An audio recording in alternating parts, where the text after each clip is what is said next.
Welcome to Cash Plays. And now your host, Bart Hanson. Hello and welcome to another episode of Cash Plays, September 10th, Moving Down.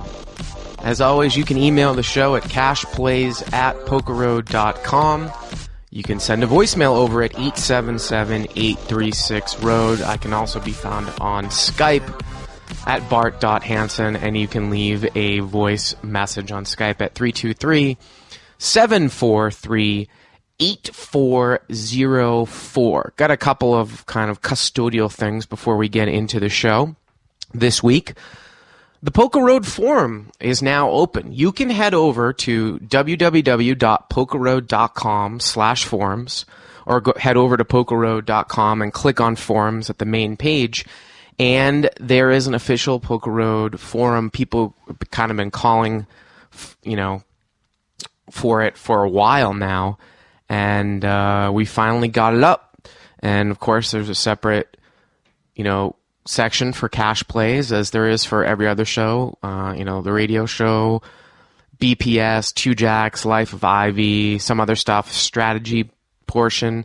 So, if you want to follow a thread and put your input, I'm going to be active over there under the name Bart. Just head over there and click on Cash Plays, click on Forums, and then click on Cash Plays. If you haven't been listening to the W Coop broadcasts over at PokerStars.tv, my friend and buddy Dave Tuckman is actually one of the lead commentators, and he does the highlight show. I think there's 6 or 7 tournaments that are going to be shown at PokerStars.tv, and this is, of course, for the World Series of World Championship of Online Poker, the W Coop. I am actually going over to England on September the 20th to kind of hang out, visit Dave. We're going to go to Oktoberfest in Germany and going to play a couple satellites for the World Series of Poker Europe, so I will be around there. And I'm doing the last 2 tournaments, the $5,200 horse and the main event. So you can check me out there. I also have some exciting news that I will probably talk about more next week with me doing some other commentary work on TV, which is, just great for me. Really looking forward to check out what the games are like in Europe, because, again, I heard that, in England, they don't have any types of restrictions on online poker, so there's a lot of TV out there. I think I'm actually going to do an episode of a poker show on Sky. I'm not sure if it's late night poker or something else, but I'll get back to you more about that next week. It's a daily poker show, and they have guests. So there's a whole lot going on, over there in Europe. I want to see what the level of play is like. I want to see, what the media is like, and see how they run the WSOPE, I think, in its 2nd installment now.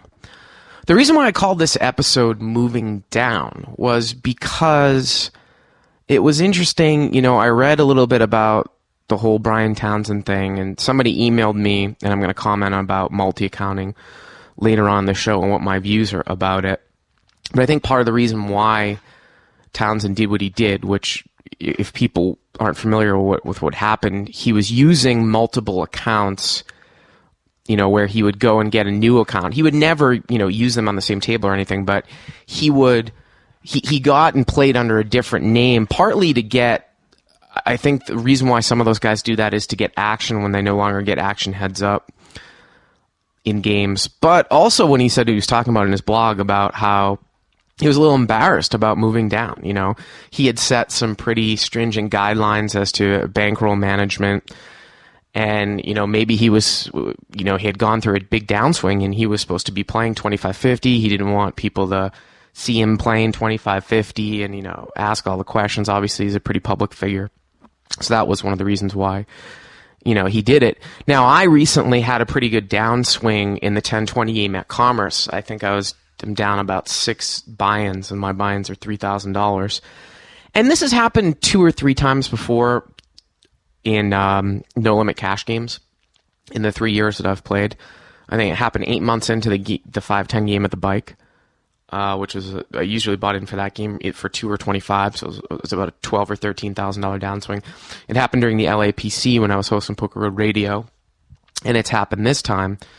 And a lot of it has to do with variance. A lot of it has to do with bad play, though. I actually went back and looked last week, and I probably made $1,000 worth of mistakes, in the play. So the Commerce now has a new game that's relatively, it's been, they started it 4 or 5 months ago. Commerce used to have a game where the 510 was always a 400 cap, so it was really ridiculous. But now they have an additional game where they have a 510, 500 min to 1500 max, so you can play 150 big blinds deep, which is what I do at the 1020 game. So it's great. And the thing about me moving down there, I was thinking, I think I'm just going to play down there maybe for a week or a couple days just to gain some confidence. But what really discouraged me from moving down was the fact that the 10-20 game is so damn good most of the time. I almost feel like I'm losing out on potential earnings. But then I told myself, but I'm still playing badly, so, it might be good just to, go back down, get back to a little bit of basics, even if it's just for 1 or 2 days, check out the game, build some confidence up, and then, come back up in a couple days. So I decided to do that, and I've actually only put in 1 session down there, and it was last night. And I'm not sure if I'm going to continue playing down there, if I'm going to go back up to 10-20. I might play down there a couple days. But what that allowed me to figure out were just the unbelievable, awful mistakes that I saw at that level. And I think most of you probably play at a level with a restricted buy-in 510 or below. So I am going to go over some of the mistakes that I saw that were just absolutely incredible. Now, when you're playing a restricted buy-in game where the buy-in is pretty large, like let's say it's over, where the restricted cap is over 100 big blinds, so 510, 1500. Most people don't buy in for 1500. Most people are buying in for 7, 8, 9. Now, if you're playing like a 2-5, $800 max, you see the same thing. 400 to 500 buy-ins is the average buy-in. I, of course, bought in for 1500. But the most glaring mistake that I saw, and I want all of you to watch for this, were pre-flop equity calling with implied odds types hand. It was just unbelievable. And I'll give you an example. Let's say you've got 7-8 suited, and a guy with a $600 or $700 stack, there's one limper and a guy opens for 55. Now, if you have position, obviously, it's a little bit better. But I'm going to go so far as to say that you really cannot play that hand profitably in a game where most people do not fold and, the stack sizes just aren't that deep. We talked about, 20 times raise size, stacked raise size, ratio for suited connectors. Well, in a game like this, where a guy usually will open for, say, 7 to 10% of his stack size sometimes, I think the value of suited connectors go down drastically. And the reason being is because part of the reason why you play a suited connector in a deep game is if you are playing the consistent line of raising flops with your sets and your big draws. So the board comes out 9-5-3 with 2 spades. Gutter and a flush draw. Well, I'm going to put big time money. If a guy really wants to, battle back 150 big blinds to 200 big blinds deep with 1 overpair, it's generally wrong against my range because I'm going to be showing up there with a set or with a monster draw or with 2 pair almost all the time.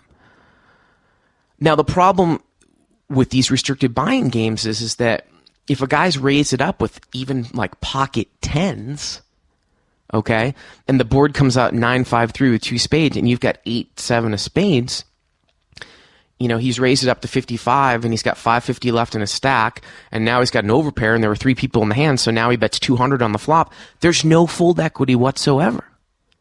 And I did a little bit of research because I didn't know off the top of my head what the odds were, but the odds of flopping 2 pair or or better, 2 pair or trips or better, are about 3.5 to 4%. So when you're up against a guy who's not playing that deep, and you're fairly certain that he has an overpair and he's never going to fold on a raggy board, you are not going to hit a board that you're ever really going to be comfortable putting your money in with, except 1 out of 25 to 1 out of 30 times.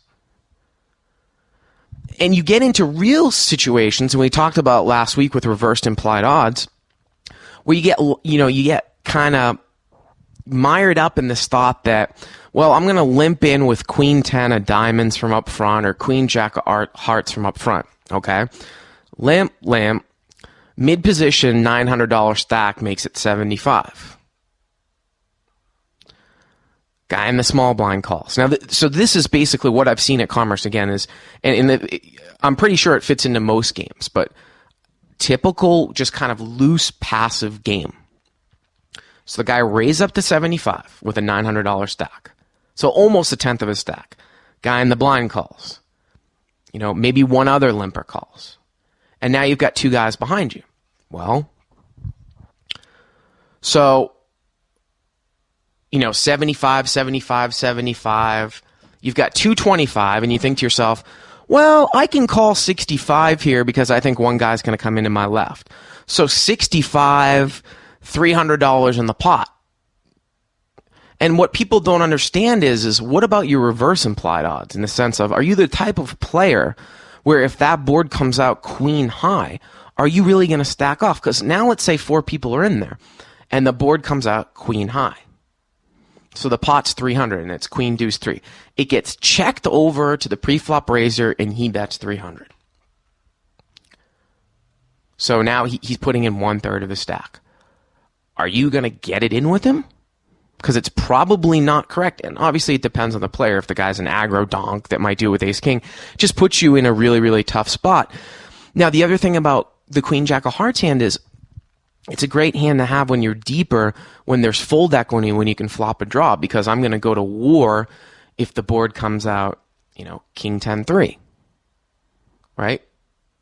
King 10-3 with a couple hearts. Well, that's a monster hand. But even just, 9-10 blank, something like that, where against good players, they're going to know when I'm putting money in there that I've got a big draw if I get a set. But with queen jack, what else are you looking for? Let's say the board comes out 9-10-3 with 1 heart. Well, if you check it over to the guy and he bets 300, which is 1/3 of his stack, now the pot's 6, and you make a check raise, he's never folding an overpair. He's never going to fold an overpair. At the same time, if you lead in, he's probably just going to push all in, with a stack that size. So the point is that I see people they just overvalue these hands just unbelievably. And especially the hands that don't have a whole lot of high card value. Like I said, like the 5-6 suiteds, the 6-7 suiteds. Those hands have value when you can push people off and play your position with fold equity. But when you're playing like a no fold'em type of poker, then you're just getting spewy. And I talked about this maybe 10 episodes ago, how I like to play my draws aggressively. But if there's no fold equity, you're just always getting it in bad. Unless, of course, you have like a 15-out draw. But getting it in with a flush draw and a gutter is getting it in bad against a guy who's never folding an overpair. You're going to be 55-45. So you've just got to really keep that in mind. Now, the types of hands that go up are pocket pairs. In this type of format, and again, this is probably what most of you play, a format like this, where it's kind of restricted buy-in and, people, might play 80 to 100 big blinds deep. Pocket pairs go up immensely in value because if you just hit your set, you're probably always going to get it in. So I would almost look at set mining these types of structures in loose passive games because no one's really ever putting pressure on you when they don't have it. So when you put pressure on a guy that's shown strength with a draw, you're really playing it, again, kind of spewy. Now, the interesting thing is, and I have always been a big proponent of fast playing hands, is that with this type of structure, I think it's almost always proper to basically check raise your big hands to manipulate pot sizes. And what I mean by that is, if you're up against a guy that's got 1 to 2 pot size bets left, it's almost like a tournament. I think you should almost check raise all the time, because if you lead out and the guy has nothing, he's just going to fold. If he has something, it's going in anyways. So you almost just got to give the guy a chance, maybe to bet out with pocket jacks on a queen high board and just get it in. Whereas if you would come out and bet with your set, he might just fold. I'll give you an example too of a situation where I think you can play a hand a little bit tricky, and I almost never see it at this level. You make your opening raise, your standard opening raise, which you should be keeping constant, and I'll get to that in a second too, because these guys open way, way too big. You make your standard opening. I made a $35 open with pocket kings under the gun, and a guy who had, I think, a $600 stack made it 135. I made it 35. A guy called to my left, and a guy made it 135. And I think that this guy's range is pretty wide. He thinks like maybe I'm a little bit weak because I made such a small raise, not paying attention to the fact that it was usually my standard raise, 35 or 40, trying to play a little bit of a squeeze. Now, he's not a bad player, and he knows me from the bike. So if I come over the top there with a 4-bet, I'm going to get him to fold most of his range. I think he could be making that play with ace-queen. He can be making it with jacks, 10s, something like that. So if he's got jacks or 10s there, I know that if I 4-bet, he's going to fold. So I basically went ahead and smooth called, and I hoped for a ragged flop. Because now the pot's about $330, and he's got 500 left. So he's got about a pot and a half size bet left. I can basically, if he likes the flop, he's probably going to bet like 250, and I'm going to get him in. Now, maybe you could do the same thing if you let out, but you don't allow him to make that type of bet if he has like ace-king.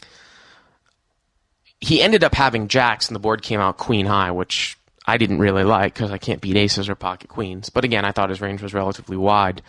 So I checked, he bet like 200. And actually, the guy to my left actually came into. They talk about pre-flop equity mistakes. I made it 35. A guy called to my left. He made it, again, like 150 or 175 or something like that. I called. The guy to my left, who had $400 to start the hand, called. So he's put in 50% of his stack. Is there a hand that you can put in 50% of your stack in pre-flop? I think not. That's what we're talking about with your sloppy pre-flop equity mistakes. The board comes out queen high, check, check. He bets, 250. I check raise all in, and he actually ends up folding jacks. But I'm pretty sure that if I come over with a 4-bet, he's going to fold pre-flop. And if the board is raggy, we're going to get it in, because I've played kind of kings deceptively. So check raising 1 to 2 pot size stacks, I think, is something that's usually proper, because you just got to give the chance a guy to bet a flop that misses. Now, when you start to get deeper in these games where it's all about value, value, value, I'd play my hand straightforward. But against shorter stacks, check raising, again, to manipulate the pot is normally correct, so check that out. Which brings me to the other point that I just brought up. The opening raise sizes in these games are just way, way too large. Guys opening to 55 with, a $500 or $600 stack. Now, the reason why I say that it's too large is because it's too large for you to call with implied odds types hands, except for pocket pairs. But if you have confidence in yourself as a player, again, my standard opening is 35 to 40. If I'm opening it up to 75 or 80 with aces, normally, unless the table is so bad that they're calling with like queen 10 offsuit and they're going to stack off on queen high boards, if you see that, maybe then you should increase your pre-flop openings because of the fact that you're getting so much value. But normally, if the game isn't crazy, I think you lose value, because normally people are only going to call you to snap you off with like pocket pair type hands. And they're really only going to get it in unless they can snap you off. Now, when you're opening 3.5, 4 times the big blind, you can extract value from a guy that calls you with queen jack when you have aces. And in a bad game, you might extract 2, 3 streets of value if the board comes out queen high. But if you make it 85 and he's a sane player, he's not going to call you with queen jack. So it's just this mentality, I think, that these guys at this level have. And again, I'm sure it's similar to the games that you've played in. I haven't played it kind of in a low. I'm not saying that 5-10 is low level, no limit, but I haven't played in, the mid to low level, no limit in a long time. And this is just some of the stuff that I've recognized. Also, opening raise size patterns. I mean, it's absolutely ridiculous when you see a guy, if you're paying attention to the game and the guy opens for 80 or 90 and he's got a big pocket pair, and then sometimes he opens to 30 with like ace queen. Anybody that's paying any type of attention can pick up on the fact when a guy's got a big hand pre-flop. And when he raises small and another guy calls, it's so easy to pull a squeeze play in that spot because the guy's never going to call. So keep your opening raise sizes constant for that reason also, so that you don't develop patterns. And keep them smaller because you're good players and you can figure out how to extract value, with your big hands. Watch out for the rake. At Commerce, I think it's just unbelievable. I think the rake is $6 plus 1 for the bad beat jackpot. And now, if there's no flop, it's $2. So if you chop, you're paying $2 out of the small blind. It's just unbelievable. I don't know what your rake situations are, but this constantly comes up on the show. The beatability of, obviously the 5-10 at 1500 cap game can be beat with a $6 rake, but if you've got a similar rake structure at 1, 2, 300 cap, just watch the amount of money that you're spending on rake and on tipping. The other glaring thing that I noticed to wrap this up, just subtle physical tells that just are so much more pronounced at the level. Like I saw a hand where the board, I had limped in with Jack 9 of spades from like mid position. And the board came out Jack 8-7, all diamonds. Okay? And there were like 7 people in the hand and it got checked around. The turn was a 10, which gave me a straight. But remember, there's 3 diamonds. Now, I see the small blind go out to bet, but the big blind checks out of turn. So small blind like hasn't done anything and the big blind checks out of turn. Now remember, there's like 5 or 6 or 7 people in the hand. So the small blind's leading out into a bunch of people, right? So the small blind leads out. Now the big blind calls. And we've talked about this before. The guy has checked out of turn, and now all of a sudden he's calling? Do you think that he would do that with a naked 9? I thought to myself, this guy's got to have a monster. He's got to flop the nut flush for sure. It's just like when I talked about when a guy to your immediate right, when you're betting, say you're betting last to act with 6 people in the hand, and a guy to your immediate right checks, you bet last to act, he folds around, and he calls. You got to start scratching your head and figure out what kind of hand would a guy check call with when he's close to last to act that he would probably bet with, and usually it's a monster. In this case, the guy checks out of turn, I pick it up, and now when the small blind leads into 7 people, he calls. I just thought that was extreme strength. Jack 8, 7, 10. I fold the naked 9. It gets folded around. River's a blank. The guy in the small blind leads out again. The guy raises him. And, of course, the small blind tanks, and he calls with queen 9, which is the nut straight. And, of course, the guy that in the big blind's got the nut flush. I mean, it just seems so obvious. So look for those subtle tells. But the point of this whole thing about moving down is I think that you actually can move down to improve your game. People talk about moving up to improve your game. Yes, taking shots. But especially if you're running bad or you think you're playing a little bit bad, you can move down to improve your game for a couple of reasons. One of the things you can do, especially if you're online, is to exploit some of the mistakes that people are making as they move up. But when you move down, the people that usually play one step below your normal size are playing like the bad players at your normal size. except instead of maybe 1 or 2 of them at your table, there's like 7 of them at your table.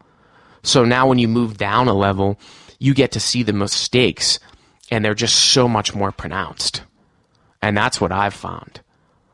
So, maybe even if you're playing well, maybe, and you think the games are toughening up a little bit, if you play a level below your normal stakes, I think that it can actually help your game. And I'm not talking about for long periods of time. I'm just talking about just to check it out. PLO. Let's talk a little bit about that, as we've talked about this every week. I am on a PLO binge. I intend to watch all 75 instructional videos that are online. I've watched most of the Deuces Cracked videos, which is like 25. I've played 25 cent, 50 cent, and 50 cent $1. And the first 5,000 hands or so at 25 cent, 50 cent, I was doing okay. I watched 10 videos, played 25 cent, 50 cent. Then I went back and watched like another 3 or 4 videos, and it's just clicked for me now. It really has, and I really think that I start to understand the game. And now I'm going to be comfortable sitting in like live 10, 20 games where it's like half PLO, half no limit. PLO tip of the day is when you are making, and this is something that I haven't even drawn from the videos. Actually, I haven't even heard people talk about it in the videos, really, in the way that I'm going to talk about it. It's just kind of something that I've figured out on my own.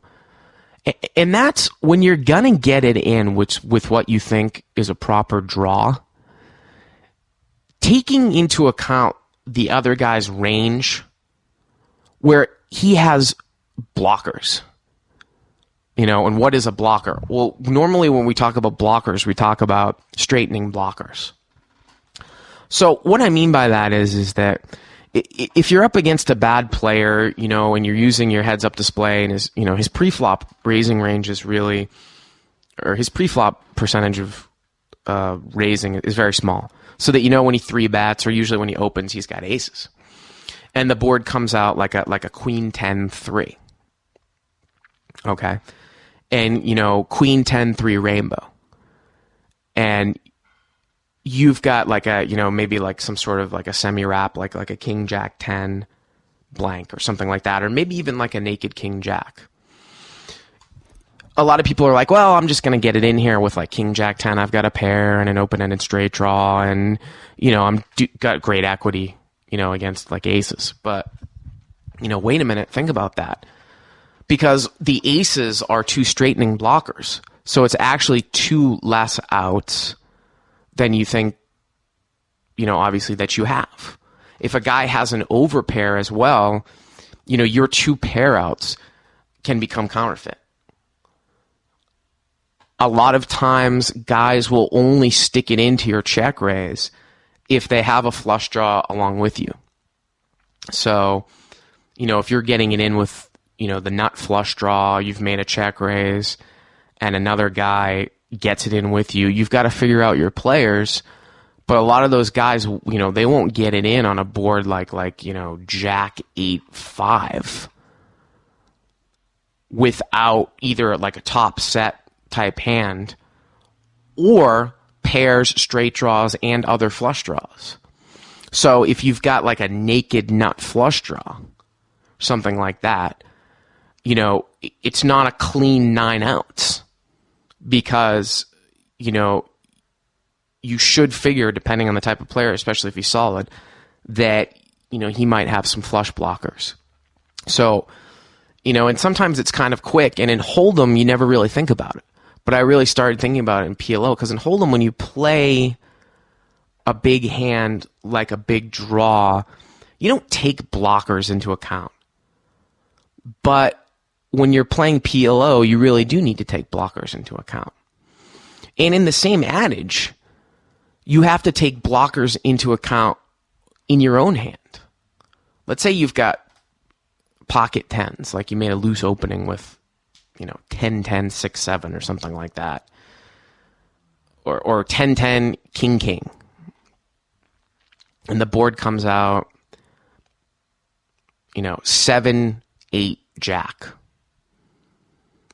Or even jack 6-7, and gets checked around to you, you bet and call. Turns an 8.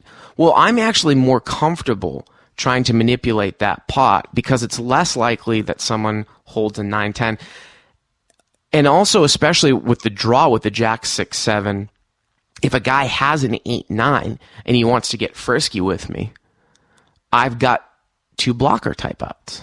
So as opposed to me having ace, ace, king, king on a Jack 6-7 board, and a guy is gonna, try to get it in on a rainbow board, well, I don't really like, again, if the guy's not a total maniac, I don't really like, getting my stack in there with ace, ace, king, king against a fairly decent player on a Jack 6-7 board.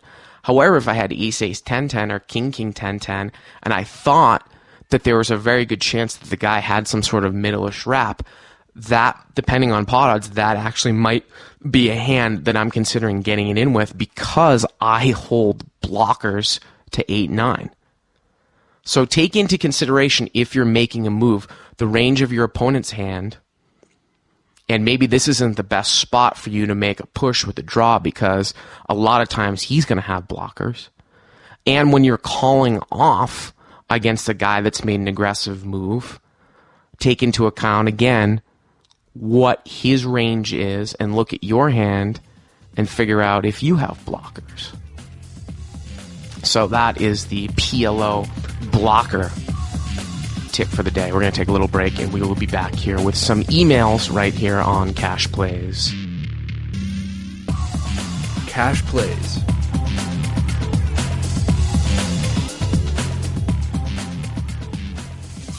Previously on Poker Road Radio. A lot of people out there would love to hear maybe 1 or 2 great anecdotes that you've got about Stu Unger.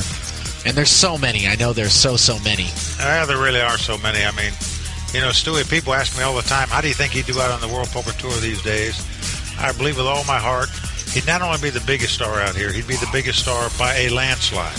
And I truly believe that. I think he would be the best performer on the World Poker Tour. And had the World Poker Tour been around when Stewie was here, I think he could have stayed off the drugs and he'd have been a top-notch rock star. Don't miss a moment. Tune in to Poker Road Radio and get all the action from the tournament circuit.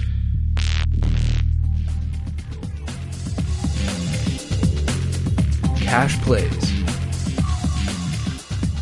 And we are back right here on Cash Plays.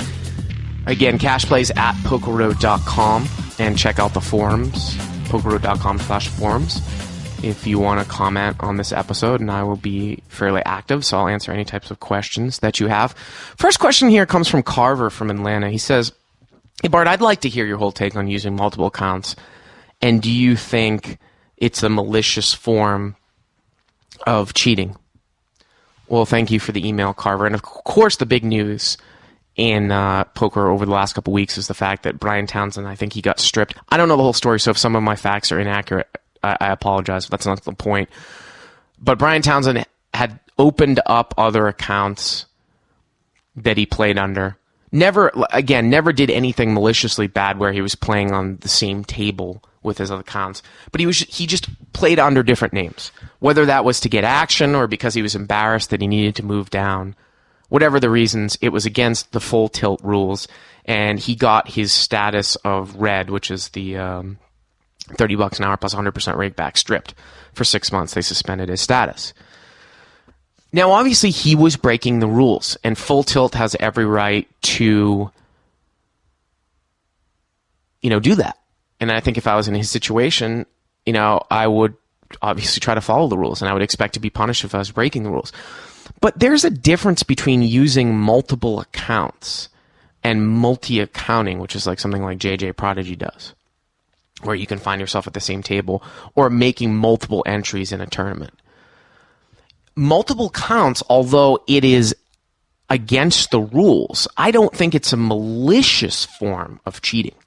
Now, again, if the online poker sites want to make it that it's that it's against the rules, that it's not allowed, then it's they have every right to do that.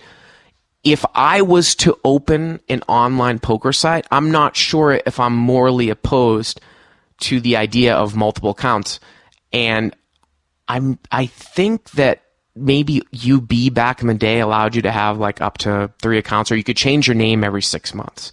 So maybe a compromise was that maybe you can change your name every 6 months to a year. If if an online site didn't want you to use multiple accounts, but you could change your name, maybe that would be a compromise. But obviously, I think what Brian did was kind of dumb in the situation where, he's a high-profile player with card runners, and he knew that he was breaking the rules. And you know what? We're not all perfect. But some of the people that think that, Brian did something that was as bad as JJ Prodigy, I mean, it's not even close. Again, obviously he broke the rules, but I think it's something that needs to be addressed in online poker. Do you need to use a constant name for your lifetime? And I don't really know what the answer is. Again, personally, I almost think that maybe like a name change policy could be allowed, and maybe that's the best way to go about doing it. I think when you get into situations where you have multiple accounts, I think it gets too easy where like you're playing on one account, then maybe somebody else is logged into another account, and you're not doing any type of malicious cheating, but it just gets hairy in terms of tracking it security wise for the sites. Because if people have multiple accounts, like in a perfect world, you might say, well, they're only ever going to use one account at a time, but you never know if that's going to happen or not. So again, the whole situation is kind of interesting. So that's my take on it, Carver. This comes from Adam in Denmark. He says, Bart, what are your thoughts on buying in short versus buying in full in PLO? Well, thank you for the email, Adam. Now, I'm not sure if we talked to Raptor or Dur about this, but I think that obviously when you move up, you see a lot of guys short stacking PLO and getting it in. But if you actually look at the range of hands that they're getting it in with, normally the guys that are short stacking aren't really doing that. I haven't really been super impressed by guys that short stack PLO.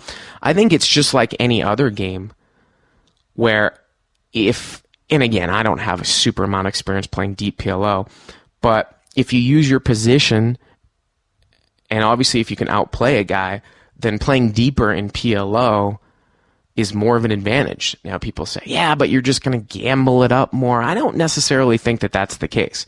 I think that you are giving a little bit away if you're playing short in PLO. Now at the same time, maybe you can go on like a shorter roll, but you can see the advent of the deep tables online now, of the PLO tables, 200 big blinds deep. So it'll be interesting to see where that goes. But if you're new to the game and you just kind of want to fool around with it, yeah, maybe you can buy in short. I personally have started off playing with a full 100 big blind buy-in at smaller levels as opposed to, playing 40 or 50 big blinds or 30 big blinds deep, 2 levels higher. I just think I get a more fundamental understanding of the game if I'm playing deeper. So thank you for the email, Adam. Keith Clark from Carlsbad, California. Another question about PLO. He says, I've been playing PLO for a year and I still find it hard to know when to continue with an overpair on a paired board. How do you value the hand post-flop and play overpairs in general? Well, thank you, Keith. It's interesting because if you're playing against passive players, and this is where those stats come into play, and you've raised it up with, aces or kings in late position, and the board comes out, 10-4-4. Draw heavy. I think that sometimes the players are so passive that they actually make some check calls with draws, and you actually can extract value from those players. A guy that's, check raise happy, I think you balance it out. I think you check behind some of the time. Maybe some of the time you bet. There's a lot of boards that I might give up on, like, 7-7-5, 2 hearts. Well, a lot of times a guy might not even have a 7, but it's just a situation where they might be getting in with wraps and flush draws, and you really can never call. Now, it's interesting in limped pots with aces and kings and stuff like that, and the board, maybe it's 3 ways, and the board comes out 10-10-5. I will sometimes lead out there, and it's just kind of a situation where finding out where you stand in the hand. Because remember, it's different from Hold'em, where in Hold'em we say, you don't really need to bet for information, whereas in PLL, I think that you actually do need to bet for information because you have absolutely no idea where a guy stands. There's more incomplete information as a guy has four cards. So I think that you give up a little bit of equity by not sometimes betting out there with aces or kings because you really can't really check call. Now, if you check call and the guy checks back the turn, you're still going to have to check the river because a lot of guys will check trips there on the turn if they haven't filled up. So I like to play that hand a little bit more aggressively. Sometimes you can peel, again, if you've got a spot where you've got two over pairs, like you're in there with maybe like queen, 10-10 or jack, 10-10 and multi-way action. It's like peeling for a gut shot. The board comes out 8-3 and you've got multi-way action. Bet, call, and especially if you've picked up on a guy's patterns, you think maybe somebody's slow playing some sort of monster. How about like 8-6 where somebody could have 8-6? You peel, you've got 4 outs basically to bust a guy. So again, it's an issue of putting your opponents on a range of hands. But I understand the whole concept that overpairs can definitely be really, really tricky. And I don't have a superior answer for you, Keith, except the fact that you've got to realize that with overpairs on paired boards, especially draw-heavy paired boards with straightening cards, your hand's just, you're either crushed where the guy has trips or he's got a big wrap. So there's just certain boards that you just cannot continue on with. Now, if the board's kind of dry, like 10, Jack, 7, deuce, rainbow, well, I think that you do need to put a bet out there with aces because if you check behind, it's just when you have a pair in your hand, it's just so easy for somebody to improve the 2 pair on the turn. And what are you going to do? Just call pot-sized bets? So on dryish boards, I like a bet for information. I hope that helps you out there. Keith. Final email of the day. Here it comes from Mike from Daytona Beach, Florida.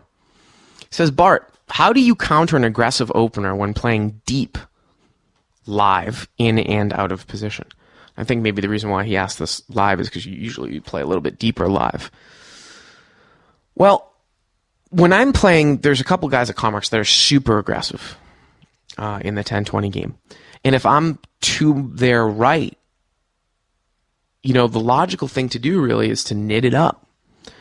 You shouldn't really be doing a lot of limping for a number of reasons, especially with implied odds type hands, including pocket pairs. Because if they're opening 30-40% of their range and you're calling with pocket 4s or pocket 5s, that's a losing proposition, limp calling in the long run. Because the times that you hit their sets and the times that they're going to pay you off are going to be vastly, vastly less than the times when you miss, they bet, and you fold. So overall, it's a losing proposition. Now, if they're opening their range 30-40% of the time and you're in position, there are a number of things that you can do, but I do like to 3-bet a lot, just like, that they advocate online, the training sites. Because when a guy is opening that much of a range, his hands can't always be that good. Everybody gets the same amount of cards in the same ranges. Now, the problem with calling an implied, flatting an implied odds type hand like a queen, jack of clubs, it's the same issue as if you flatted out of position. If the board doesn't come favorable to you, you have to ask yourself as a player, are you just going to fold? Because if you are just going to fold when you miss, then there's really no point in making a call with like a 7-8 or an 8-9 suited. Because again, the times that you make big hands versus the times that you're just going to fold when you miss, the times when you make big hands and he's got a big hand that's so rare that it's just not worth it. Now, if you're the type of player that likes to get frisky and you float the flop or you're going to raise boards because obviously the boards can't hit them, then yeah, you can flat call with those types of hands. But generally speaking, you probably want to, 3-bet those guys in position. And you get yourself into trouble too when you flat call with implied odds type hands, like if you flat call with, again, like a 9-8 and the board comes out 9-deuce-3. And you think that the guy's range is just huge. and you play a relatively big game, barrel, inherently an overcard's going to come. And if you don't 2-pair up, what are you going to do? Are you just going to call? I don't really like that type of poker. Call, no information in the hand. It becomes more difficult, too, when you call with like a king-jack suited type hand and the board comes out king deuce 3. Well, that's a great board texture for that guy to continuation bet, but are you going to call barrel? King deuce 3, turns a 9, rivers a queen, barrel. Call. I'm not sure if that's necessarily the right play. So again, thank you for your email, Mike from Daytona Beach, Florida. That is going to wrap things up here for the day. Again, take a look over at the forums, at the Polka Road forums under Cash Plays, and we will see you next week.